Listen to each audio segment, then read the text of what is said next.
बात गई और फिर वो दोबारा कभी कहूँगी ही नहीं, निरंतर चलती है। अगर किसी को सूचनाएं दी जाती है तो निरंतर, जैसे विज्ञापन सुना है, कभी भी किसी भी चीज़ का एडवर्टाइजमेंट सुनते हैं हम, तो एडवर्टाइजमेंट क्या एक ही बार बोला जाता है? नहीं ना, एक से ज़्यादा बार बोला जाता है। उसमें भी किसी विषय वस्तु की क्या दी जाती है? सूचना। तो ये सतत प्रक्रिया इसलिए माना जाता है क्योंकि ये निरंतर चलती रहती है। तीसरा आता है सूचनाएं संप्रेषित करना। संप्रेषण की एक विशेषता है कि सूचनाएं संप्रेषित करना, जैसे इसके नाम से पता चलता है कि सूचनाओं को प्रेषित करना यानी आदान प्रदान करना, एक व्यक्ति से दूसरे व्यक्ति तक पहुंचाना, क्या होता है इसकी विशेषता। फोर्थ पॉइंट आपका बताता है अच्छे संबंध बनाना, यानी संप्रेषण से अच्छे संबंध कैसे बनते हैं। देखो, जब कोई भी सूचना कोई एक व्यक्ति दूसरे व्यक्ति को देगा, ठीक है, तो वो उससे बातें करेगा तो एक दूसरे के व्यवहार के बारे में जानेगा, उनके व्यवहार में क्या होने लगेंगे? परिवर्तन, और उनके बीच संबंध भी कैसे होंगे? अच्छे।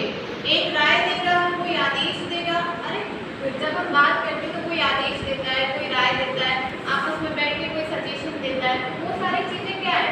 उनके बीच कहीं ना कहीं एक अच्छा संबंध बनाती है। तो संप्रेषण की चार विशेषताएं होती है। ये एक व्यवहार की प्रक्रिया है, ये एक सतत प्रक्रिया है, इसका कार्य सूचना संप्रेषित करना है, और चौथी आपकी जो विशेषता है वो ये है कि अच्छे संबंधों को बनाना। ठीक है, डू यू अंडरस्टैंड?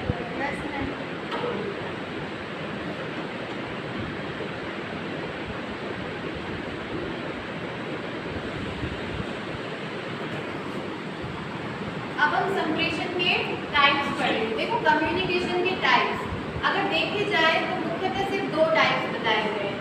एक होता है आपका शाब्दिक और एक होता है अशाब्दिक, लेकिन जो पूरे तरीके से माने गए हैं वो 5 टाइप्स हैं आपकी। एक तो आता है आपका वर्बल, दूसरा आता है नॉन वर्बल, तीसरा आता है आपका रिटन, चौथा आता है आपका फॉर्मल, और पांचवा आता है आपका इनफॉर्मल।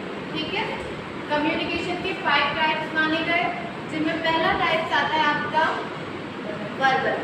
वर्बल क्या होता है? देखो, शाब्दिक, जिसे हम हिंदी में बोलते हैं शाब्दिक